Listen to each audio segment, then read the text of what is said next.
Just about anyone from young kids to grandparents can learn to wake surf. And whether you're a veteran surfer who needs some tips to help teach others, or you're learning for the first time yourself, I'm going to help save you some falls by going over the fundamentals in this video. If you've been surfing for several seasons and want a new challenge, wake foiling is the next level. The board is similar to wake surfing, but the feeling is completely different. How to set up your boat for wake surfing. To start out, aim for a wave that's just big enough to give the surfer the feeling of the wave's push, and make the wave as long as possible by evenly weighting the boat from front to back and setting the Power Wedge 3 on 1 or 2. Little or no ballast is best. Set surf gate to whatever side they want and your speed control to around 10.5–11 mile an hour. When the rider is ready for a steep, powerful wave with plenty of push, empty some of the forward ballast and set the Power Wedge 3 to somewhere around 3 to 6 for left foot forward riders. To counter prop rotation, set the Power Wedge 3 between 1 to 4 when your surfer is on the right-hand side. How to set up your boat with Surfband. You can also customize your wave while you ride with Surfband. Adjust speed and music volume up or down, pick which side you want to surf on, and choose your Power Wedge 3 setting all from your wrist. Transfers are easy too. Just hit the arrow for the opposite side and you'll hear a series of horns telling you when to switch. Start back on the wave and pump forward as you hear the first 2 horns, then hop over to the other side as you hear the longer horn. Driving. When the rider is in a good position, slowly ease the throttle forward. It doesn't take much to pop most riders out of the water if their form is decent. So the last thing you want to do with beginners is hammer the throttle down. You can also slightly turn toward the surfer as they're riding to keep them out of the prop wash and in the cleaner water. Getting up. Start with the rider on the sun pad with their knees bent, arms straight, and holding the handle. This helps imitate what a rider can expect to feel when they get in the water. Pull the other end of the handle and tell them to come up with you as you pull on the line.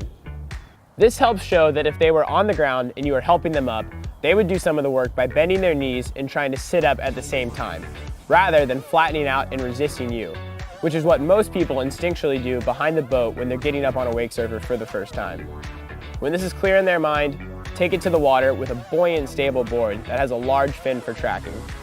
Have them lay in the water with their heels on the board and the handle in hand.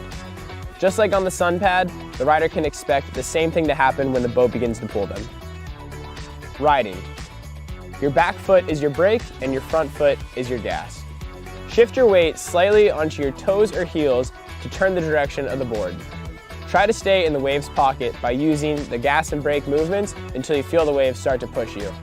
When you're consistently getting pushed by the wave with the rope slack, you can now throw it onto the platform or over to the other side of the wave so your crew can pull it in.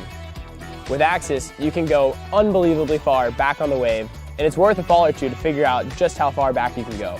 This length will help with tricks later on too. How to set up your boat for wake foiling. Foiling all starts with the right boat setup. To start off, don't even touch the ballast buttons. A mellower wave is a lot better at this point. Just set your surf side, keep the Power Wedge 3 in lift mode, and freehand the throttle to keep the speed between 6 to 10 miles per hour. Also, make sure you use a longer rope, like a wakeboard mainline, which will make it much easier to stay away from the prop wash and in the clean water. Take off very slowly. Setting your board up for success. Start out with a shorter mast and a smaller wing. Somewhere around a 26-inch mast and a wing that has 170 square inches or smaller works for most people.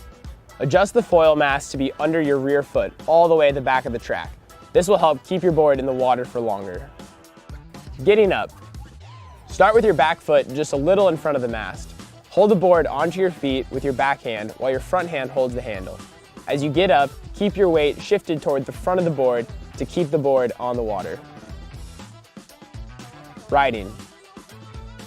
When you're ready, raise the board up by transferring some of your weight to your back foot and then trying to level it off. And if you look down, you'll probably fall down. So keep your gaze 15 to 20 feet in front of you and don't bend at the waist like a folding chair. When it comes to turning, point the nose of the board in the direction you want to go with your front foot. When you're feeling good, cross outside the wake so you feel the wave pushing you. And then when you're ready, shorten the line and move up to the first roller. Falling. There's a lot going on with the wake foil setup, and you don't want to be anywhere near it when you fall. So you can either hang onto the rope a little longer than you normally would to pull yourself away from the mast and wing, or kick it out with your feet. I really hope this video has been super informative for you all. Enjoy your time on the water, trust the process, and have fun.